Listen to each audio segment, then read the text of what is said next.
Well, have you ever wondered what it's like working with a K-pop group? Well, Filipino-American singer-songwriter Nina Nelson experienced just that when she co-wrote the latest hit song Moonlight Sunrise of K-pop girl group Twice. Now, we catch up with Nina this morning. She's joining us via Zoom all the way from California, USA. Hi, Nina. Glad you could join us. Hi. Thanks for having me. I'm so excited to be here. Well, we're excited to have you. I mean, because Moonlight Sunrise just released like over 2 weeks ago, already on the Billboard charts. I mean, how awesome is that for you? It's incredible. It was honestly a work of passion with my best friend and a producer I've looked up to for a long time. We just had fun one day writing a song, and here it is charting on billboards, and I don't know. It definitely is crazier than I could have ever expected. Well, you make it sound so easy, you know, but before we get to that and how this all, you know, fell on your lap, tell me a little bit about yourself. Of course, we're so proud. You being a Filipina and you waving the Filipino flag and being part of all of this. But how did you get into singing? Well, I have had a very supportive family of my music endeavors. My mom was classically trained in the Philippines around a lot of singers in the family. My dad was in a heavy metal rock band while he was my age. And I just grew up singing around them, and they've been really supportive of my dreams for it ever since. Okay, so... But I've recently joined a girl group called Citizen Queen, so I have an artist project myself. But it's a girl group, so I felt very qualified to write for the girl group Twice with one of my members in Citizen Queen. Her name is Katie Daly. She's also one of my best friends, so it was really just perfect. Well, tell me a little bit about Citizen Queen. Do you also write for them as well? I mean, before how did you guys get together first off as a group? I do understand you are actually the female version of like the Pentatonics group, and you have gone on tour with them as well.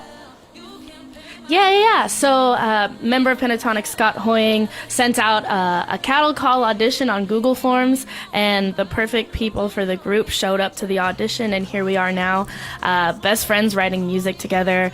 We started as a cover a cappella band, but we took our love for harmony and brought that into fully produced original music. Honestly, the way that every girl in a K-pop girl group has their lane, we did that similarly musically. Like, I'm a soprano, my girl Cora is a beatboxer, my girl Katie is a bass, Kayla is an alto, so we all have our specialty. So bringing that into our fully produced original music, like what you see right now, we have a song called EXO. It helps us delve into our individuality as a girl group, and also just arrange harmonies into the songs that we write.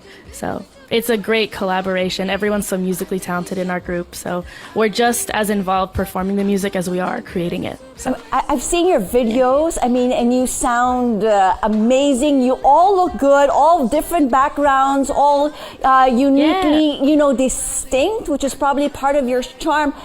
How did this whole Twice thing fall on your lap, though?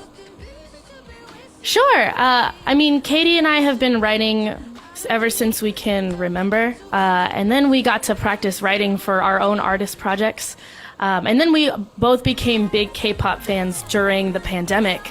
I mean, I feel like this is everyone's journey. They start with BTS, and then they discover all of the other groups that exist. So I started with the boy groups, and then I fell into the girl groups, and I was like, oh my goodness, I don't know how I know every single girl in the girl group Twice. Like, there's so many of them, but no, I know the details now. So writing for them was a literal dream. Funny enough, though, when we wrote the song, it was honestly for fun. And then when we realized it was going to be pitched to Twice, we started to edit parts so that they fit the members a little bit better, and fit their brand too. So thankfully, I was a fan already before we wrote for them. So I felt a little bit qualified to do that. We also brought our own harmonies that we use for Citizen Queen into the song. If you listen really closely to Moonlight Sunrise, you'll hear like a lot of stacks in the back that really fill out the sound of the song. And I'd like to say that's a very Citizen Queen touch. Awesome. So. I mean, I like that you have a little bit of yourself in Twice. How different though, or tell me a little bit about the K-pop music. How different is it from your own? As you said, you had to tweak a little bit. bit? I mean, was there like parameters that they said, okay, we need you to make it this way for them? Well, for one, this is, I think, their second fully English release.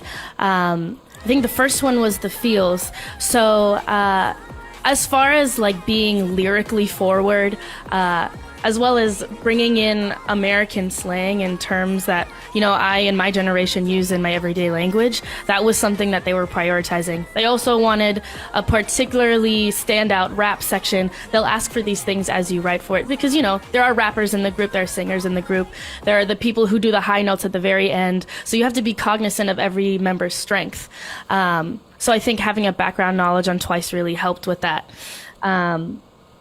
But at the end of the day, we just started with a really great song that was kind of inspired from events that Katie and I have experienced. That it seems that everyone that has listened to this song understands.